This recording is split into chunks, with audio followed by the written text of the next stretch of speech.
And welcome back, everybody, to the final video in the series of A Tool to Tune.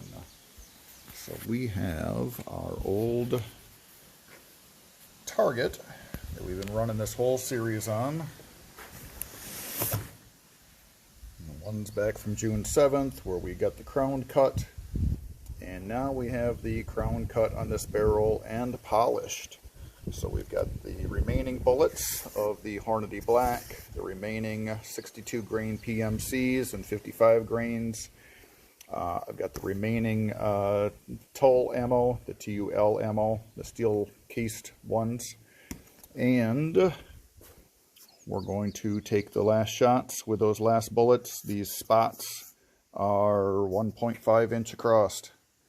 We will again stick them out, not at 50, but at 100 yards. We'll bang these off from a bench and some sandbags. I've got 2 more boxes of ammo to give a try. Actually, these are the same. These are the 62 grain PMC green tips. So I picked up a few more of these just because those seem to run really well in this gun. We'll see if they continue to do that. And then I picked up some of these Frontier, this is that Hornady ammo. It's 55 grain 223 Remington match grade hollow points.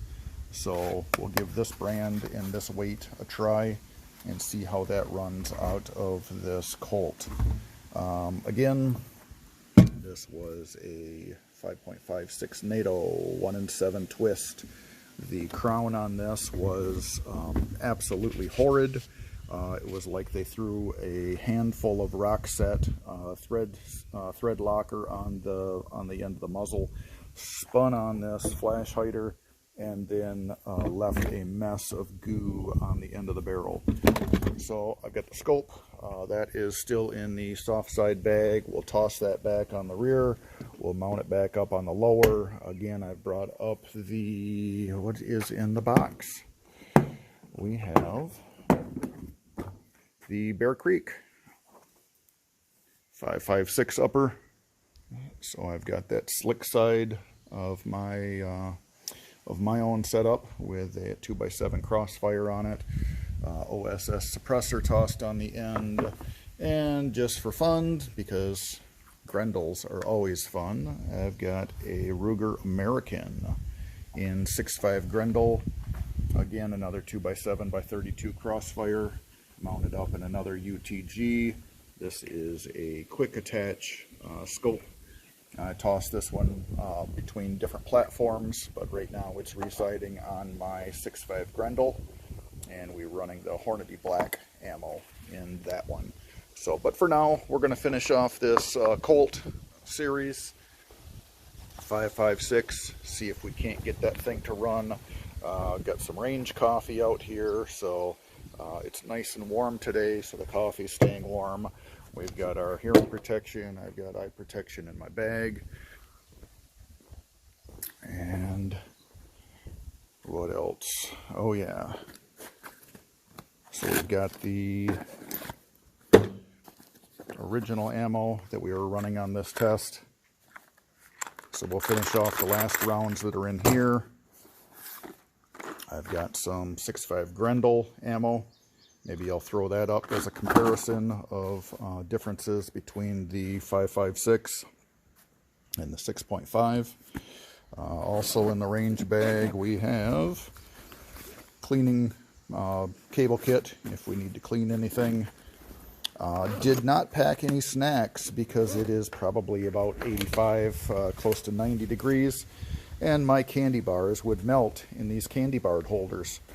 You know, they should really have a little more insulation inside of here if they expect these freezer pouches to keep your snacks cool.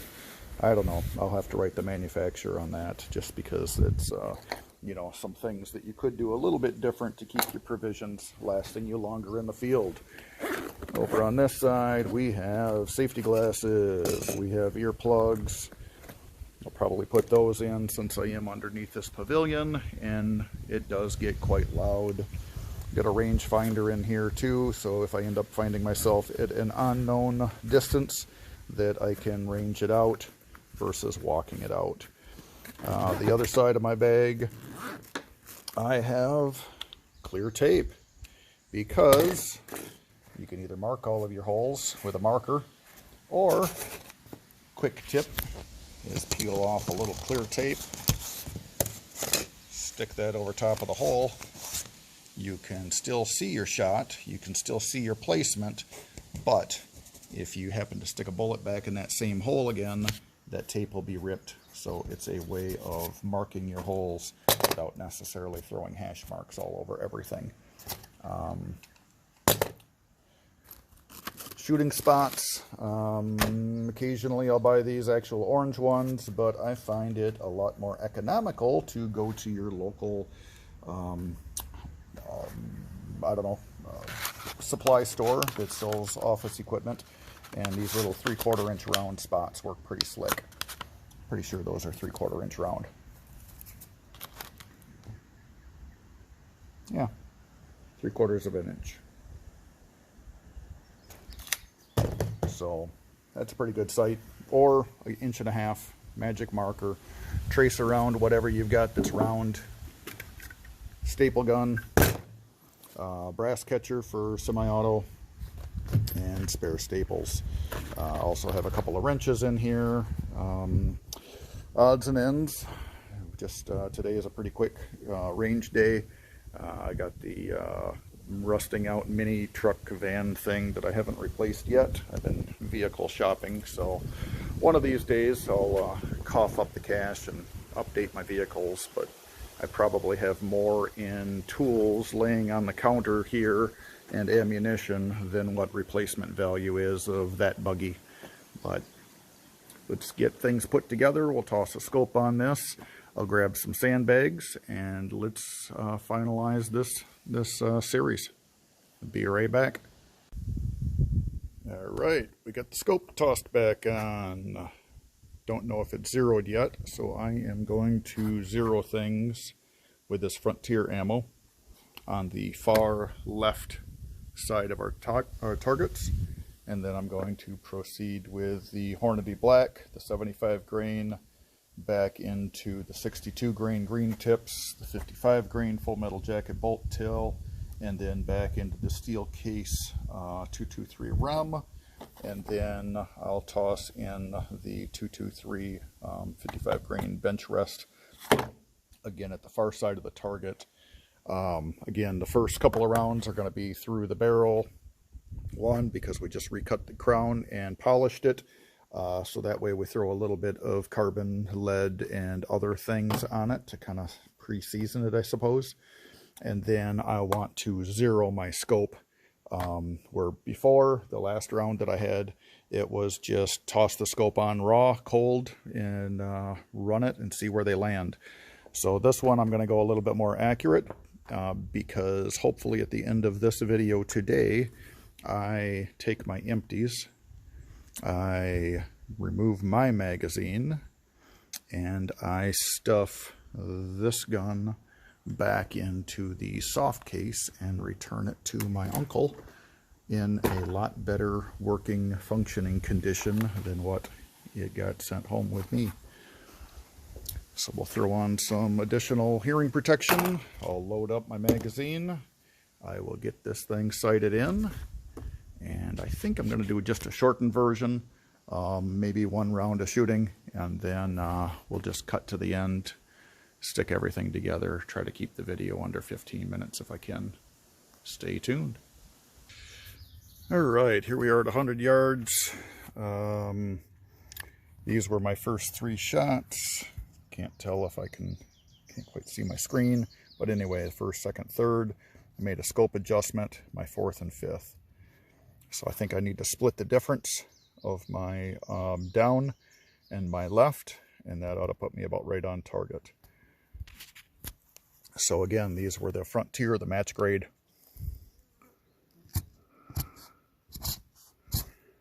And next, maybe I'll run a couple of more bullets through just to get on zero with that. Then we'll jump back into the remainder of the Hornadies, the PMCs, the 62 and the 55, and finish this thing off. It is pretty hot out here. Big carpenter bee trying to steal some wood off from our backer boards.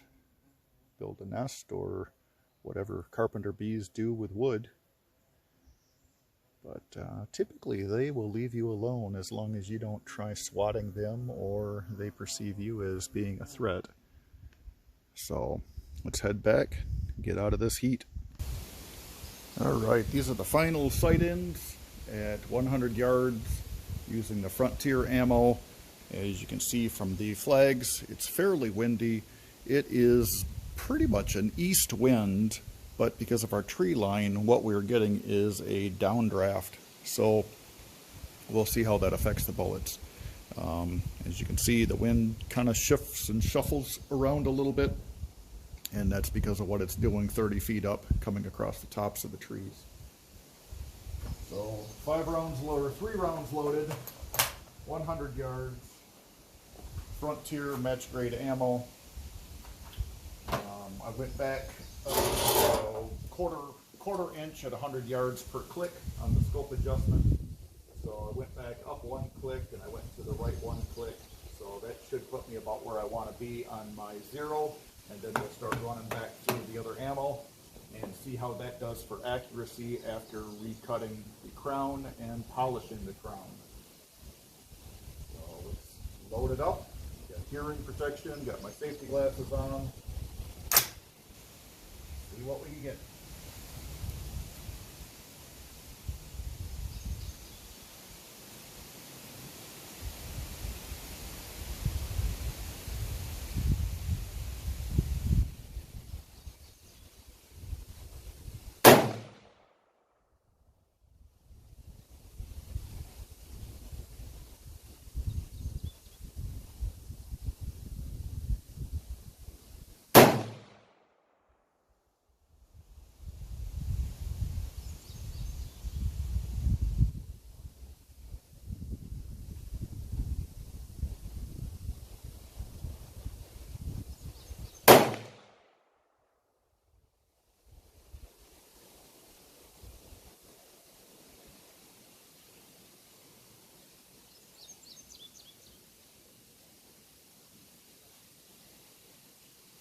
Those are looking like they're staying in that 1.5 inch circle.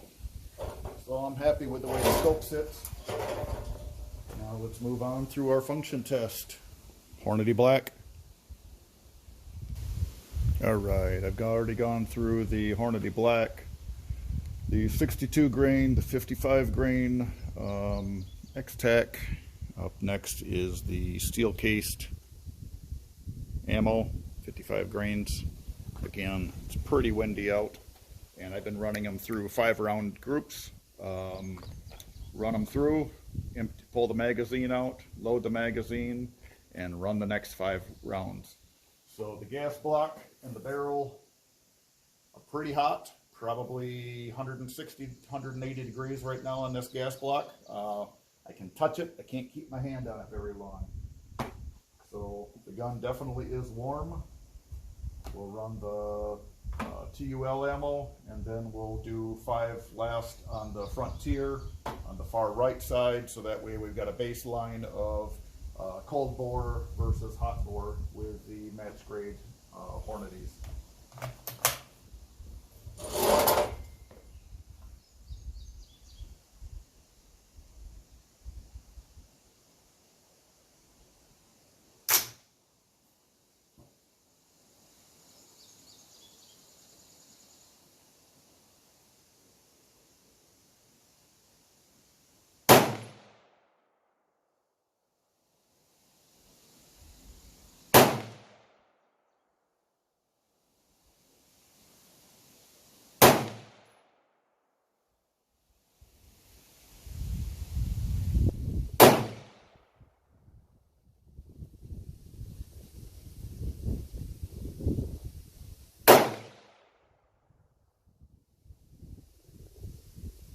That's 5.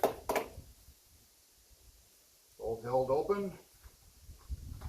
Good deal. So I could feel a good wind, and about that time the round I could see hit a little bit low on the target.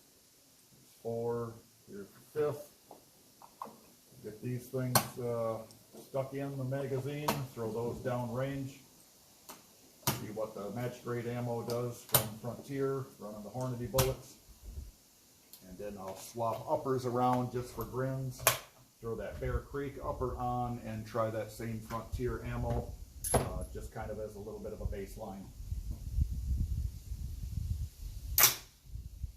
Again, Frontier hot bore shot. This is the second target in from the right. So it's the second to the last target. And they're all labeled down there.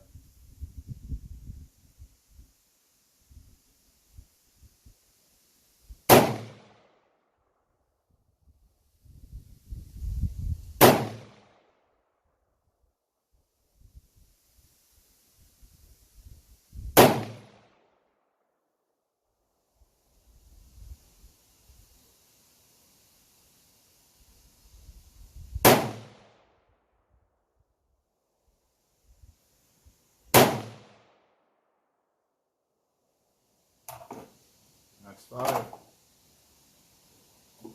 All right, let's change uppers. Throw that Bear Creek on. Run 5 through. All right, Bear Creek Arsenal 223 Wild. And this one being a slick side charger. The downside drawback to that is don't even try a brass catcher. Because if you strap this to your firearm, this charge handle reciprocates with your bolt and it's not going to function. So save yourself the hassle. Save that for your standard rear charge AR platforms. So I got 7 rounds left, is just kind of how the bullet count worked out of these Frontier. And I do have a suppressor tossed on the end of this. It's a 30 caliber can, so pretty good size hole in that. And we're running a 7 power on my 2x7 Vortec. So for grins, we'll just run 7 rounds fast through this at 100 yards to see how the economically priced Bear Creek upper performs against the name brand COLT platform that needed some attention. And checking into the history of that, this was a brand new firearm, so it's not like it was battle worn and beat or really neglected and abused. My relative did have problems right out of the box with that thing, so that's how I ended up with it. Let's run these last 7 bullets through on that Bear Creek, then we'll run down, check the targets, and you know, you guys can see how we did. Yeah, let's get this over with. Swig of coffee, why not? Caffeine.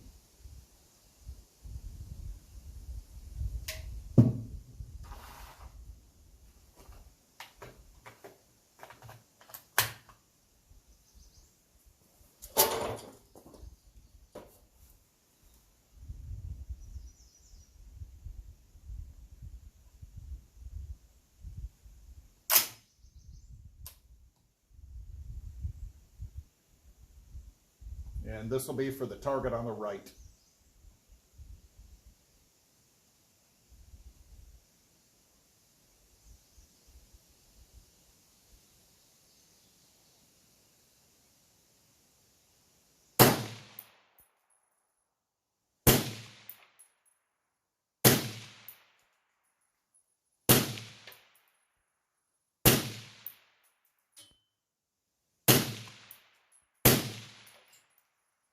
That's it. And you can see from the dust cloud, it's been really dry here in Michigan. So dry, the corn, the hay, everything's all suffering. So gun is clear. Bolts locked in the rear position, magazines removed. Suppressor is definitely hot. I'd say that's 180 to maybe 200 degrees. So that didn't take long. Let's walk down range and check that target. Hey, before we check that target, I almost forgot.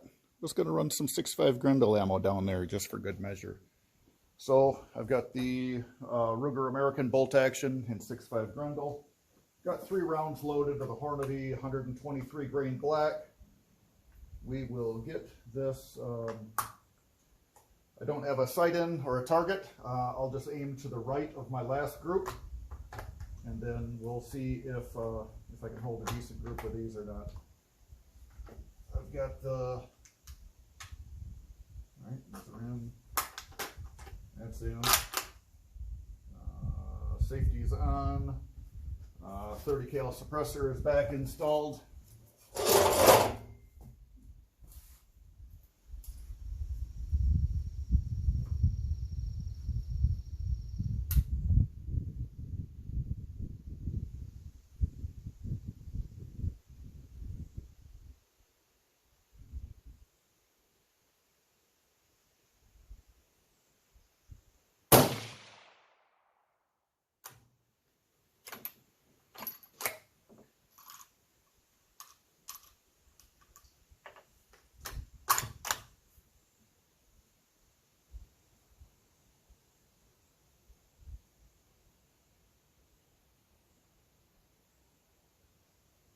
I think I've got the same aim point.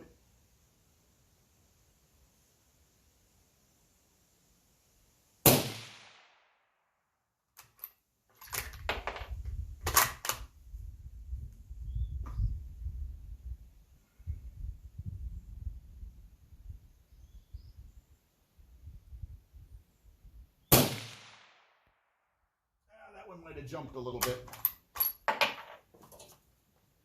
Oh, hey, I got one left.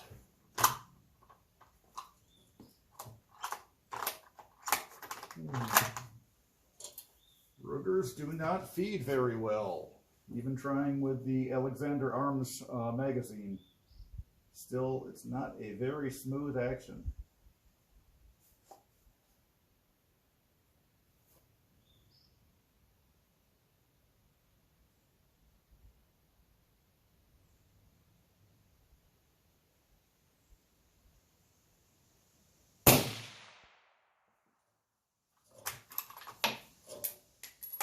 Now we're unloaded.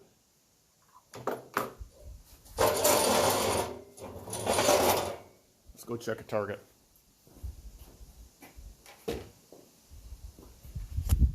Bench is clear. Rifles are back in the rack. We're about 15 minutes in, so we'll wrap this up at under 20.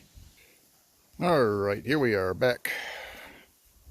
So this was our sight in using that Frontier 55. First couple of shots, we made some adjustments, didn't like those, so we split the difference, moved back. Hornady Black. This was our 5-shot group, 1, 2, 3, 4, and 5, with our center of aim here. This was our 3-shot group previously, after cutting the barrel but not polishing it. I don't know. I don't really see a ton of improvement with that. The PMC 62 grain. This was, again, the wind conditions vary a little bit from day to day. This was back on June 7th. So our 62 grain, here's our 62 grain. Here's a 5-shot group. Again, we were zeroed for the Frontier ammo. 1, 2, 3, 4, and 5. Again, 1.5-inch spot. PMC 55 grains. 1, 2, 3, 4, 5. 1.5-inch spot. We're probably in a 3-inch circle easily. TUL ammo, the Russian stuff. This is what the relative typically shoots. 1, 2, 3, 4, 5. So we're kind of within what he's expecting for what he's got here. So I think we'll leave that scope adjustment set. And we'll toss in, give him a box of the Frontier 223 Rem 55 grain hollow point match, because this was his Colt 1, 2, 3, 4, 5. This one I know I pulled, and then just for good measure, here was that Bear Creek in 223 Wild, running with a suppressor, 1.5-inch spot, 7 shots, 1, 2, 3, 4, 5, 6, 7. June 24th, 2023, and then that 6.5 Grendel in a Ruger American platform. This one I know I pulled, and then these other three were sitting on the sandbags. Not sure which one was cold bore, but either way, we've got a pretty decent downdraft with the wind. So all in all, here is our progress, working around trying to get that Colt to group a little bit better. I think we have made some improvement, but ultimately, as you can see, it's going to come down to the particular ammunition you're using and what you've got it zeroed for. So if we zero for Frontier 55 grain hollow point match, and we jump over to 75 grain Hornady, our impact is going to shift. So keep that in mind. Thanks for watching. Please like, share, and subscribe. And if you like long-term video series like this, leave a comment, and we'll see if we can do some other ones. Either different ammunition, or maybe swapping scopes around might be something I could do. You know, grab a random rifle, or even like this Bear Creek, I could get rid of that 2x7 Vortec Crossfire and maybe throw a different scope on there and see what the results are. Or maybe I can do a flip-up backup sight comparison to running on 2 power versus 7 power at 100 yards and see how the operator does versus the tool. Anyways, stay safe. Till next time.